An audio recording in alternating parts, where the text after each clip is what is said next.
welcome. The War Chief of Light is back with another epic video. Hi, my name's PBE, but you lovely people are more than welcome to call me Peeps. And listen, the media tour embargo is up.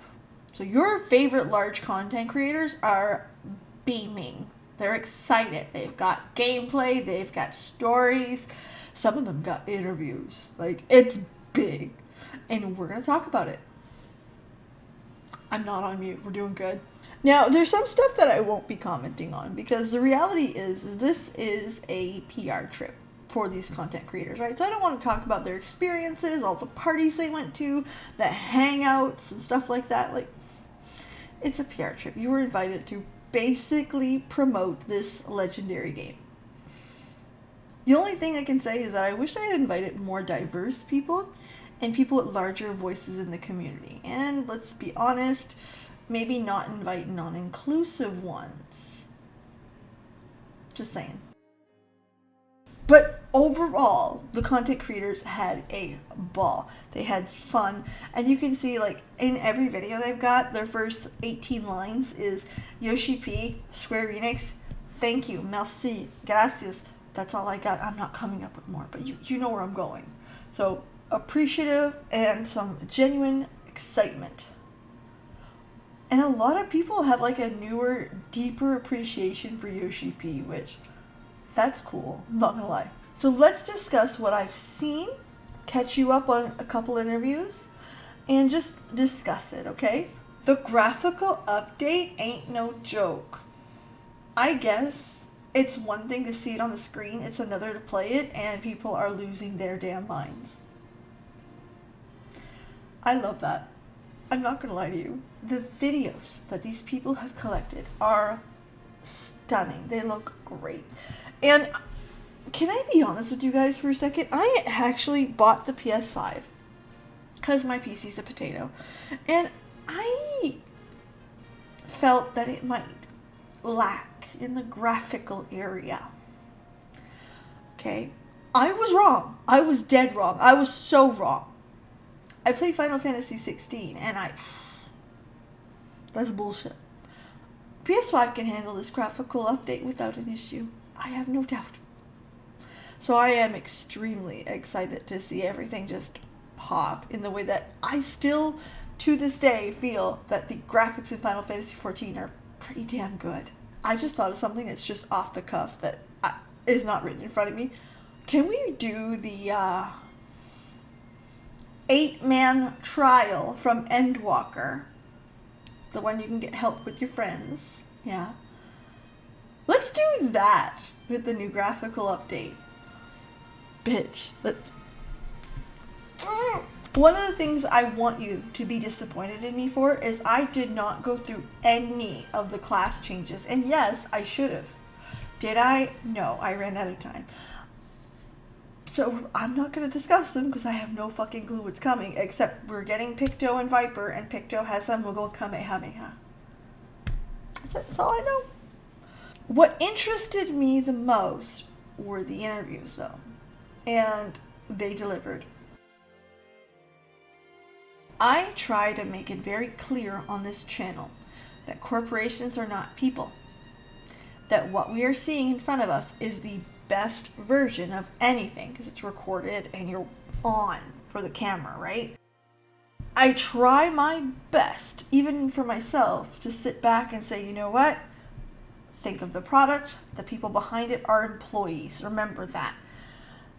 And yet, it is some fucking hard to not like Yoshi P, hearing him in these interviews. He really comes down as a relatable guy. He's just a giant nerd who plays a lot of video games who happens to be a project manager. It really feels like, what the fuck? And I have a hard time, like, stepping back and be like, hey, he's an employee, he brought out a product. You don't know the man, but you want to go have a beer with him, you know what I mean? Like, anyway. And these interviews push that point. So, any interview you watch, take it with a grain of salt. However, if you're going to watch any, I'm going to recommend Quasi. I love Quasi. I like that he's very analytical. He's very to the point. I really, really like him as a content creator.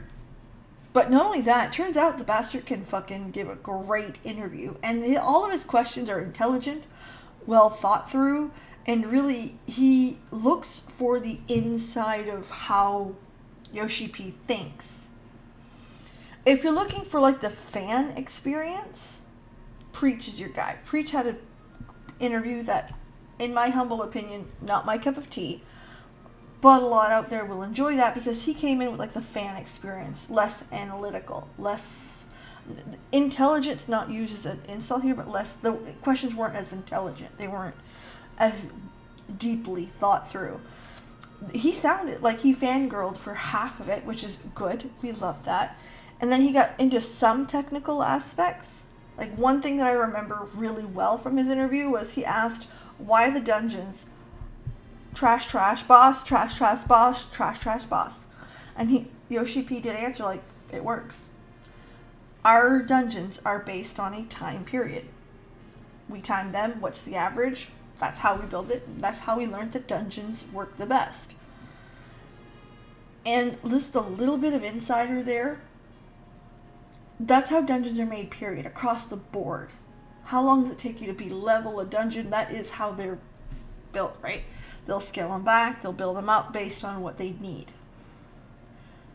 The part of that conversation that was interesting is that Yoshi P doesn't just look at the bell curve and try to hit the bell. He tries to extend it. He tries to get the most of that bell curve. He's not just looking for that big top. He's looking for the whole thing. The times that he chose that's best for a dungeon are both considerate to the casual player, because he's like, hey, if this dungeon runs long, I don't want it to run over a certain amount because I want people to be able to get back to their home lives, get back to their children, get back to whatever. Or if you're somebody who's hardcore, who wants to run them fast, you can absolutely run these things to the ground. He really thought of like everybody, which is interesting because a lot of people, when they start veering from the bell curve, immediately exclude a member. So like if we think of World of Warcraft, when they're building difficult dungeons, they're thinking of the top end. Hey, what do they need? And they tend to forget the casual player. That balance is getting better with them over the years. Again, this is not me shitting on them. But let's be honest, Yoshi P seems to be nailing it. Back to his interview with Quasi though, because that's where I got the most. I'm not gonna lie.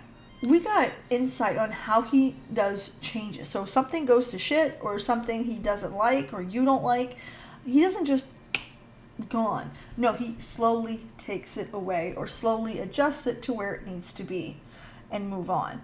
Or if he has to put out a quick hot fix, be straightforward with it and say, hey, fucked up, fixing it, done. It's a very, very interesting way that he thinks about changes that are implemented on the fly or long term. He's also got a lot of stuff that he wants to implement, stuff that he's wanted to implement for years. So he's not out of ideas. Neither is the story team. They don't have an ending to Dawntrail. I mean, they have an ending to Dawntrail. They don't have like the ending to the large saga like Endwalker already. They don't. They have several different paths they can go, and they're like, we're going to wait and see what the players want to do. Do they want a big, long motherfucker saga? Do they want the tiny little story bits and bites that either add up, or that's what they want that's easier to digest? They're waiting to see how we like Dawntrail. And they're ready to go in either direction, which, wow. So, yeah. There's a lot of really good interviews out there, a lot of great videos. Sarah Jane made a shit ton of great videos, class videos. I want more time to watch the class ones. But more than anything, I really recommend Quasi's interview. If you don't watch any, watch that one.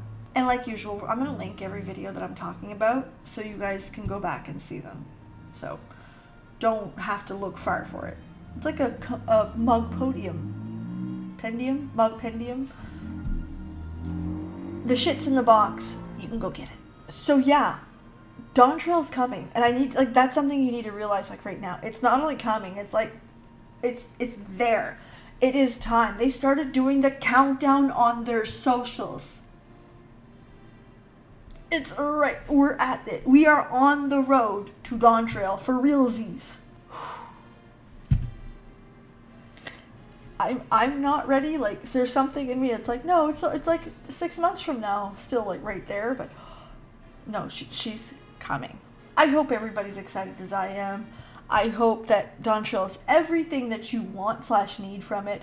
And I can't wait to see what comes of it, how many stories we're going to tell, how many tears we're going to shed. Listen, I know there's something sneaky coming. You're not going to catch me off guard. Either way, if you want to watch my journey, you are more than welcome to. I stream it here and on Twitch. And if you're the type of person who's like, you know what, I want to do it first, then watch somebody, cool. The VODs are on my YouTube channel. You can check it out at your convenience. I won't be putting spoilers in the thumbnails or the captions, so don't worry about it, because I'm not mean. In the meantime, have yourselves a legendary day. Thank you so much for being here, dawntrail, and I can't wait to see you guys again on the next one.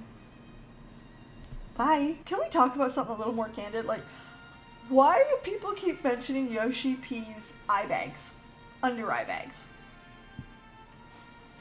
People who work in those type of roles work fucking hours. Long ass hours. Does he sleep? God knows. But do you know what else? He's also 50. Like, eye bags are like a normal part of aging. So just like chalk him up as like the local Sid and don't worry about the eye bags. Just saying.